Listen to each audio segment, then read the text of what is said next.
Dobové kostýmy, fotografická súťaž či hľadanie pokladu. Tak toto mali možnosť zažiť návštevníci Kežmarského hradu uplynulú sobotu.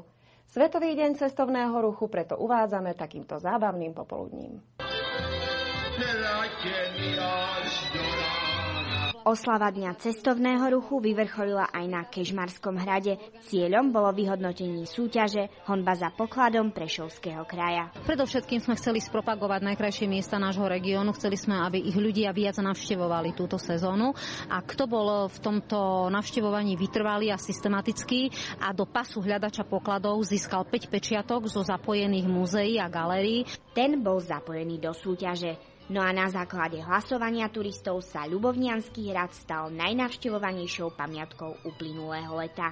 Na ďalších príčkach teda skončili hrad Kežmarok, Červený kláštor, Ľubovniansky skanzen a napokon kaštiel Strážky. Najviac návštevníkov bolo zo východného Slovenska až 66%, potom bolo zaujímavé z Bratislavského kraja 17%, potom boli návštevníci z Banskobystrického kraja, no a zaevidovali sme tiež návštevníkov z Maďarska, Česka a Poľska. V našom širšom tatranskom regióne máme Vysoké Tatry, Nízke Tatry, Peniny, Slovanský raj a tento vzácny štvorec, keď si zoberieme 100 kilometrov. Je to obrovský vzácne územie a z hľadiska turizmu je to možno naozaj Kuvajt, ako čo je pre Kuvajt ropa, tak ako pre Slovensko a zvlášť ako toto územie pod Tatrami.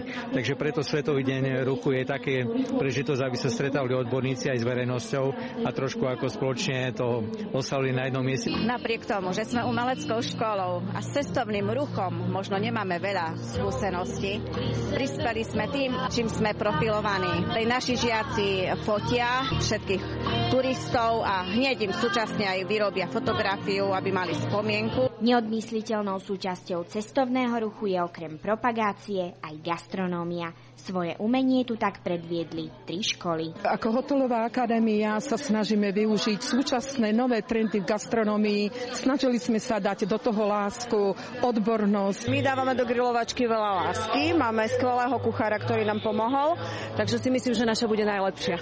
Tak ako vidieť, vždycky láska ide cez žalúdok, ale aj celý život ide cez žalúdok, takže sme radi, že môžeme takýmto spôsobom prispieť k tomu, že sa tu ľudia dobre cítia.